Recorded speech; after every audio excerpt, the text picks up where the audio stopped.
Richard Land is the head of the Southern Baptist Convention's public policy arm. He's the guy you see on television all the time if you pay attention to this stuff. I've always thought that he was a loathsome guy. He's one of these right-wing nuts and fundamentalist religious guys. But everybody treats him with kids' gloves and great respect because he takes on a cloak of religiosity and like, oh, I am a religious man of God. I hate this guy and I hate that guy. And I want to make sure I take away rights from gay people and everything else. But no, it's okay. I'm a man of God. Okay? Well, I think it's going to be hard to see him in that light after the comments he's made about Trayvon Martin, etc. First of all, he says that President Obama is politicizing this, but he goes much further. He says President Obama poured gasoline on the racialist fires. First of all, what are you, Ali G or us? Like, we kid around and say racialist. I know it's a real word, but he's trying to call President Obama racist without actually saying racist. So he says racialist fires. I have to remind people, because you might think that President Obama said something outrageous. Oh, the only thing he said is that he feels bad for the family, and that if he had a son, it would look like Trayvon, so his heart goes out to him. And apparently that's a terribly racist thing to say. Well, if I had a son, he would look Turkish.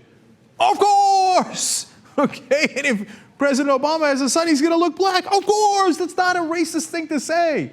How does that discriminate against white people? Because President Obama can't have white kids? What kind of lunatic thing is that to say? But they're trying to find a way to flip it so that Zimmerman isn't the racist, the cops who cover this up aren't the racist, it's the people who are complaining about this gross injustice that are the racists. And he goes further when it comes to Reverend Jesse Jackson and Al Sharpton.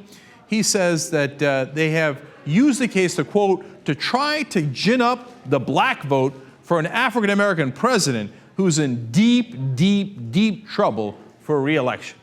Yeah, I know. They went down to talk to Zimmerman. They said, can you please shoot a black teenager so we can get out the vote for President Obama? I don't even, before they made this political, it wasn't even remotely political. Second of all, what does this have to do with the re-election of President Obama? Now, if you said, hey, it's become political because of gun rights issues, okay, that's an interesting case you can make.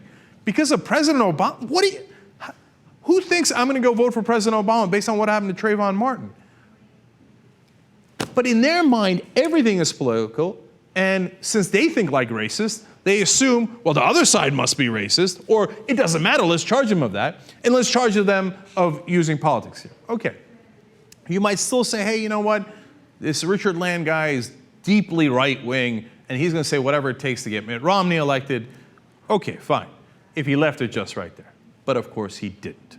So he says, a black man is statistically more likely to do you harm than a white man. And he says, what? What do you mean?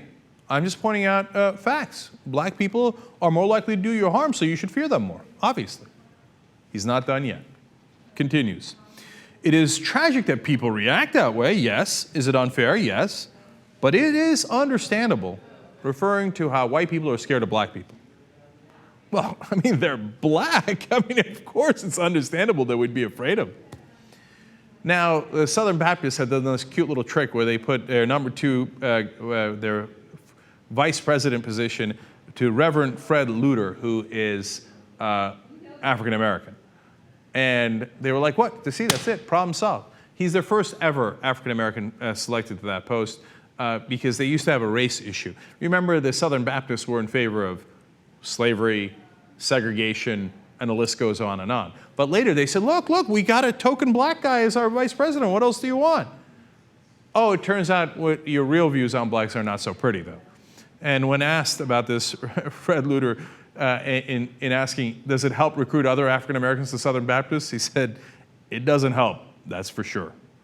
Another pastor in the church said, another African American pastor said, any gains we might have gotten from Fred Luter's position have totally been wiped out. He said, this has taken us back 50 years to where the Southern Baptists used to be.